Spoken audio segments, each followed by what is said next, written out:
Romain Carciofo est arrivé avec des images déjà faites. Quand il a filmé toutes ces images, il avait 20 ans. Comment un jeune garçon a été interpellé par une rencontre avec un garçon autiste et sa maman, et comment ça a changé sa vie. Et c'est ce road movie très subjectif, ce regard qui dit « j'ai découvert ce qu'était l'autisme » et la situation des familles, des parents d'enfants autistes en France, qui m'a donné envie de faire ce film.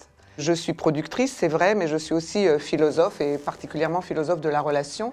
Et j'avais l'habitude, quand je décrivais certains types de comportements, j'avais l'habitude de dire, eh bien ça, c'est quelqu'un qui se conduit un peu autiste, ou qui est dans sa bulle autiste, pour décrire quelqu'un qui est un petit peu enfermé sur lui-même, qui est un peu taiseux, qui n'est pas très communicant, qui a du mal avec la relation. Eh bien, aujourd'hui, j'essaye de vraiment moduler et de bien dire que ça n'a rien à voir, mais rien avec l'autisme, dont j'ai découvert l'enfer véritable grâce à ce documentaire. Et donc pour moi, ça a été une vraie prise de conscience par rapport à l'autisme et surtout par rapport à la situation des parents. Ça m'a vraiment, vraiment bouleversée. Et donc j'espère que ce documentaire va permettre à beaucoup de gens dans le grand public qui, comme moi, utilisent le mot autiste comme ça, un peu à la légère, de se rendre compte ce qu'est vraiment l'autisme et ce qu'est vraiment la situation des parents en France. Ce documentaire n'est pas une pierre de plus dans une polémique, c'est une interpellation, c'est une ouverture à une prise de conscience collective, simplement de la situation. J'espère que cette plateforme pourra être vraiment une plateforme ouverte, libre, où chacun sera attentif à ne pas laisser de la violence gratuite, de simplement se positionner tranquillement sur la question. Je tiens du coup à dire que moi je décline toute responsabilité de tout ce qui peut être dit.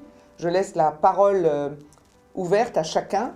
Et par contre, j'invite tout un chacun de toute obédience et de tout axe de travail concernant l'autisme de réagir sur ce documentaire en se souvenant, en vous souvenant que c'est un regard subjectif et que ça doit être soutenu, que les gens puissent, à travers ce regard subjectif de Romain Carciofo, entendre quelque chose de la situation de l'autisme en France. Pas d'un point de vue polémique, mais d'un point de vue de prise de conscience, vraiment. Une prise de conscience de la situation.